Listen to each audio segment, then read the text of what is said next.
नमस्कार, स्वागत है आप सभी का वाईबीएन बिहार झारखंड में। मैं हूं आपके साथ मोदिता। क्या बिहार के सर्राफा बाजार में अब गहनों की चमक से ज्यादा पर्दे पर छिड़ी जंग सुर्खियां बटोरने वाली है? क्या सुरक्षा के नाम पर किसी विशेष पहचान को दुकान की दहलीज से बाहर रखना संवैधानिक है?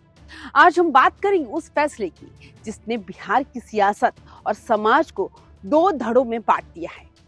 बिहार देश का पहला ऐसा राज्य बन गया है जहां ज्वेलरी दुकानदारों ने हिजाब, नकाब, घूंघट और यहां तक कि हेलमेट पहनकर आने वालों को गहने बेचने से साफ साफ इनकार कर दिया। इस फैसले के बाद मुस्लिम संगठनों ने भी मोर्चा खोल दिया। जमात-ए-इस्लामी हिंद ने दो टूक कह दिया कि अगर हिजाब पर पाबंदी लगी तो मुस्लिम महिलाएं सोना खरीदना ही छोड़ देंगी। आज के इस वीडियो में हम विश्लेषण करेंगे, क्या ये फैसला वाकई सिर्फ सुरक्षा के लिए है या इसके पीछे मंशा कुछ और है। बने रहिए हमारे साथ क्योंकि ये खबर आपके शहर और आपके अधिकारों से जुड़ी है। आज बात उस फैसले की जिसने बिहार की सड़कों से लेकर सोशल मीडिया तक सियासी हलचल मचा दी है। आज बात उस मुद्दे की जहां व्यापार की सुरक्षा, धार्मिक पहचान और संवैधानिक अधिकार तीनों आमने सामने खड़े नजर आ रहे हैं। और आज बात उस फैसले की जिसने एक बार फिर सवाल खड़ा कर दिया, क्या सुरक्षा के नाम पर किसी की पहचान पर रोक लगाई जा सकती है? बिहार में इन दिनों कड़ाके की ठंड के बीच राजनीतिक पारा 7वें आसमान पर है। वजह है all India jewellers and gold Smith federation AIJGF का वो फरमान जिसमें साफ कहा गया कि अगर आप हिजाब, नकाब, बुर्का, मास्क या हेलमेट पहनकर ज्वेलरी शोरूम से घुसते हैं तो आपको खरीदारी करने की इजाजत नहीं मिलेगी। फेडरेशन के बिहार अध्यक्ष अशोक वर्मा ने राज्य के सभी जिलों में इसे अनिवार्य कर दिया। ये अपने आप में एक अनोखा और विवादास्पद फैसला है क्योंकि जिला स्तर पर तो ऐसी कोशिशें यूपी और राजस्थान में हुई थी, लेकिन पूरे राज्य में ऐसा नियम लागू करने वाला बिहार पहला प्रदेश बन गया है। फेडरेशन की दलील बहुत सीधी है, जान माल की सुरक्षा। उनका कहना है कि हाल के दिनों में मुंबई और कई अन्य शहरों में बुर्का पहनकर आए अपराधियों ने लूटपाट की घटनाओं को अंजाम दिया। जब चेहरा ढका होता है तो सीसीटीवी कैमरे भी बेअसर हो जाते हैं और बदमाशों की पहचान करना नामुमकिन हो जाता है। व्यापारियों का तर्क है कि वे ग्राहकों का अपमान नहीं करना चाहते बल्कि सिर्फ पहचान सुनिश्चित करने के लिए चेहरा खुलने का अनुरोध कर रहे हैं। लेकिन इस दलील ने एक बड़े विवाद को जन्म दे दिया है। जमात-ए-इस्लामी हिंद के बिहार अध्यक्ष मौलाना रिजवान इस्लाही ने इस पर कड़ी प्रतिक्रिया दी है।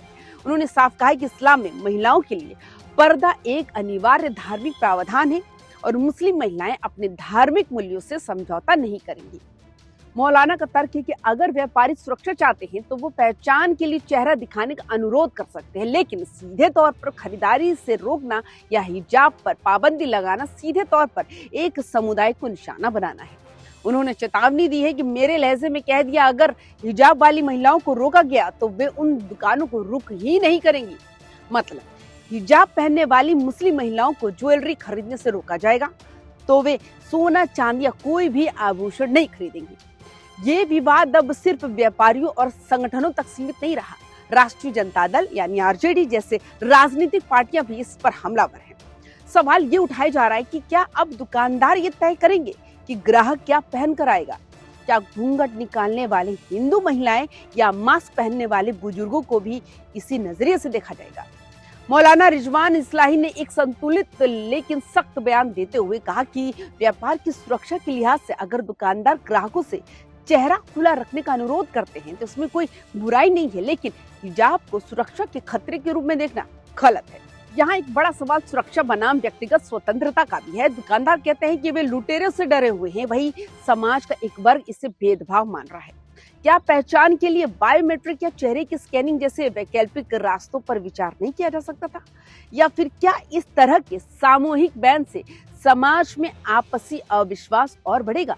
बिहार का ये ज्वेलरी मॉडल अब पूरे देश में चर्चा का विषय बन गया है। एक तरफ व्यापारियों की सुरक्षा की चिंता जायज लगती है, दूसरी तरफ किसी के पहनावे के आधार पर उसे सेवा देने से मना करना कानूनी रूप से चुनौतीपूर्ण हो सकता है।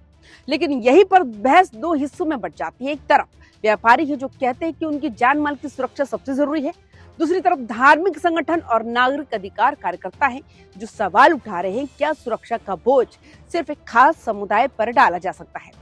राजनीतिक गलियारों में ये भी मुद्दा तेजी से गूंजने लगा है कि राष्ट्रीय जनता दल पहले ही इस फैसले पर आपत्ति जता चुका है और इसे अल्पसंख्यकों के खिलाफ बताया गया है।